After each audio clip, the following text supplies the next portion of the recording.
ابن تيمية رحمة خوای لێ بێ ئەفەرمێ هەر ئیماندارێک بە مەرجە ئیماندار بێ ئیمانێکی حەقیقی بەخوا جل جلاله ئیمان بە پێغەمبەری خوا صلی الله عليه وآله وسلم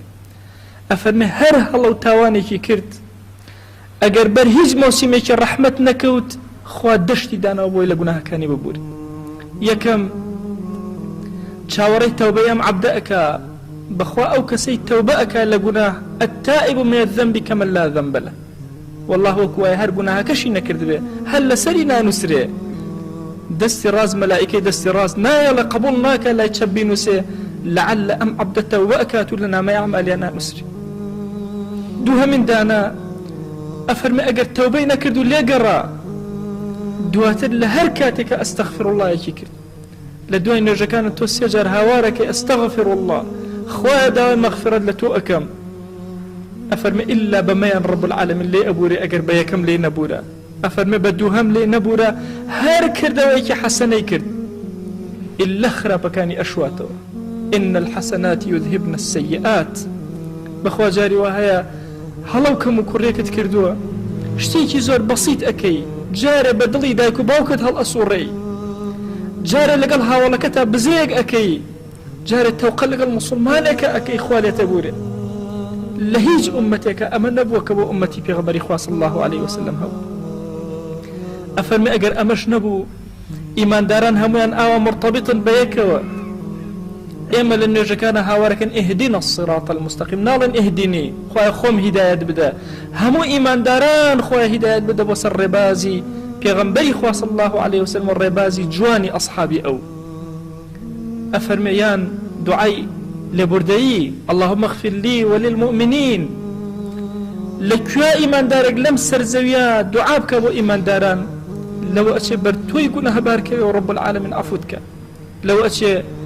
دوعای کەسێکی ئەفریقی کەسێکی یابانی کەسێکی سینی کەسێکی هندی بۆ تۆ ئەکەوێتە کەڕەب لەم کوردستانەیە و یا دوعایەکی تۆ ئەکەوێتە کەڕەم بۆ کەسێک لەوان خوای گەورە لە گوناهەکان ئەبوورێ ئەفەرمێ ئەگەر ئەوە نەبوو بەخوا ئینسان ئەگەر مرد ڕەبتێکی بەقووەت لە بەینی ئیماندارانە هەیە سەیری ئەم زەمەنی وشکی و جەفایە مەکەن عەزیزانم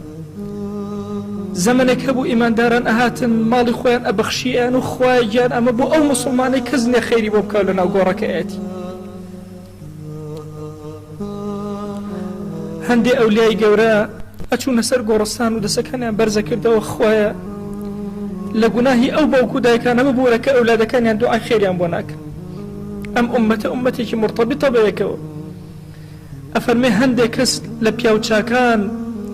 یەن ئیحسانی خۆیان خەیر و خێراتی خۆیان پێشکەشەکەن بە هەموو ئیمانداران ئەفەرمێ ئیلا خوای گەورە بەهۆی ئیحسانی ئەوانەوە لیان ئەبوورێ ئەگەر ئەمانە هیچی نەبوو ئەفەرمێ ئەمە ئومەتی پێغەمبەری خوایە صلی الله عليه وسلم ئومەتی ئەو ئومەتێکی زۆر بەڕێزە لای خوا جل جلاله ممکنە ڕەب العالەمین تەنها لەبەر ئەوەی ئومەتی ئەوە بەر شەفاعەتی ئەوی بخات و لێ خۆش بێ ئەفەرمێ ئەگەر ئەمە نەبوو هەر موسیبەتێ لە دنیا ڕووی تێکرد هەر ناڕەحەتێک لە ڕواتێک ئەفەرمێ هەر هەموو غەمێک دڵی داگیر کرد بەخوا غەمێکە دڵە داگیرەکە خەفەتێکە بە خەیاڵ تایەت والله ئەبێتە سەبەبی کەفارەتی گوناهەکان و خوای گەورە لە گوناهت ئەبووری ئەفەرمێ ئەگەر ئەمەش نەبوو لە بەرزەخا کاتێک کە ئەمرێت و لەناو گۆڕێکی تارە ئیمانداران هەموو بەجێ ئێهێڵن خزم و کەس هەموو بەجێ ئێهێڵن ئەو کاتە مەوقعی ڕەحمەتە خوای گەورە لە گوناهەکەی ئەبوورێ ئەفەرمێ ئومەتی پێغەمبەری خوا صلی الله عليه وآله وسلم فەضیلەی تریان هەیە لە ساحەی عەرەساتە کە ئەوەستن لە بەردەم ڕەب العالەمینە تووشی ناڕەحەتی ئەبن بەهۆی ئەو ناڕەحەتیەشەوە لەوەیە خوای گەورە لیان ئەبوورێ ئەفەرمێ ممکنە خوای گەورە لە گوناهەکەی ببرێ ئەفەرمێ ئەگەر هیچ لەمانەش نەبوو ئەو خوا بە ڕەحمەی جل جلاله یەک دانە ڕەحمی لە سەد ڕەحمی خۆی لەسەر زەویە داناوە لە قیامەتە ممکنە لەم عەبدە گوناهبارەی ببوورێ ئەفەرمێ هیچ گوناهێکی ئیماندار نییە مادام شەریکی بۆ خوا قەرار نەدابێ ڕازگۆ بێ لەگەڵ ئەم دینە شیرینەیە إلا ليك لم يزقانا خوي قورا عفويك